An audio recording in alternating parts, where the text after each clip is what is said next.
All right, it's 7 o'clock. It's time to talk some books. So I'm back, and it looks like I haven't done one of these since June. That's not because I haven't been reading a lot of books. I've actually up to like 142 books this year already, thanks to COVID. But unfortunately, due to COVID, I kind of got in a funk and I didn't want to do any more videos for a while. But today somebody said, you should do some more book talks. So I said, all right, let's do it. So I have a couple of very spooky, well, not very spooky, but spooky reads that I've read this month. And I promise you won't forget either of these chilling tales, okay? Hi, Ryan. So the first one is Mexican Gothic. And first off, gaze upon this glorious cover. I mean, if this cover doesn't scream Gothic horror, I don't know what will. It's just lovely. Look at that green wallpaper behind her. Lovely. So dark and thrilling. Okay, so Mexican Gothic is set in 1950s Mexico. It's about a glamorous debutante, Naomi Taboada, and she's sent by her father to the Mexican countryside to check on her recently married cousin, Catalina, after receiving a very troublesome letter from her, claiming very odd things. Naomi's more suited for cocktail parties than amateur sleuthing, but she agrees to make the journey to High Place, the name of Virgil, Catalina's husband's family home, because she's always held a fondness for Catalina. Hi, Bev. Catalina's new husband, Virgil, is what I would call a creeper. He's devilishly handsome, however, and he knows it, but he's always leering around Naomi in this menacing way, trying to get her to leave or trying to make her afraid.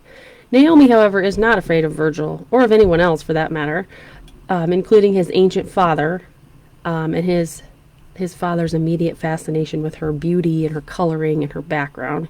When she meets him, it's like very odd. Something's off. What is most concerning is that Naomi is kept apart from Catalina, her cousin, who she went there to check on, and only allowed to see her when they're supervised by one of the family members or a nurse. So Naomi's convinced that there's more to what's happening than what Catalina's actually telling her. So she sticks around and she's determined to figure it out and try to get her out of there. Well, soon Naomi starts having very disturbing dreams and finding out even more disturbing things about High Place and the family living within its walls.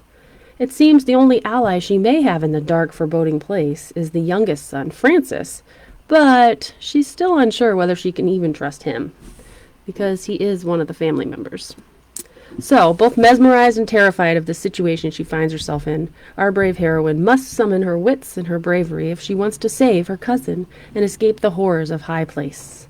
And after you read this, you'll probably never look at mushrooms in the same way again. You're welcome. So that was Mexican Gothic. It was a Book of the Month choice. I got it in July. Very good. Next up, another Gothic horror, well, not really horror, just Gothic suspense, is The Companion by Katie Alender. And this cover has a spoon with all these creepy little spiky things on it. And it says, lies pile up and then they bury you. So The Companion was written for a YA audience, but it's enjoyable to adults as well. We learn in the very beginning that Margot is lucky. First, she's lucky to be alive. Her parents and two sisters die in a tragic car accident, and Margot's the only survivor. And I'm not giving you a spoiler, that's on the very first page. Now, 3 months later, she's recovered physically from the accident, but she has no family left, and she's a ward of the state. So she's living in this place called Palmer House with some other orphans. Her bad dreams and her screaming often wake up the other residents, and so they are cause for her to be treated badly by the other girls that live there. Then, out of the blue, she is told that this family, the Suttons, have offered to take her in as a companion for their daughter, Agatha, who's ill. And this isn't just any family. The Suttons are ridiculously rich, and they live in a remote country estate. So the story behind the Suttons is Margot's father once saved Agatha's father's life. They were both lawyers, and they were at some event together, and one of them had a heart attack or something, and the other one stepped in quickly and saved them. So that's why Mr. John Sutton feels that he should help Margot since she doesn't have anybody else left. So Margot agrees to accept the arrangement and to go and live at this fancy country estate and be a companion for Agatha.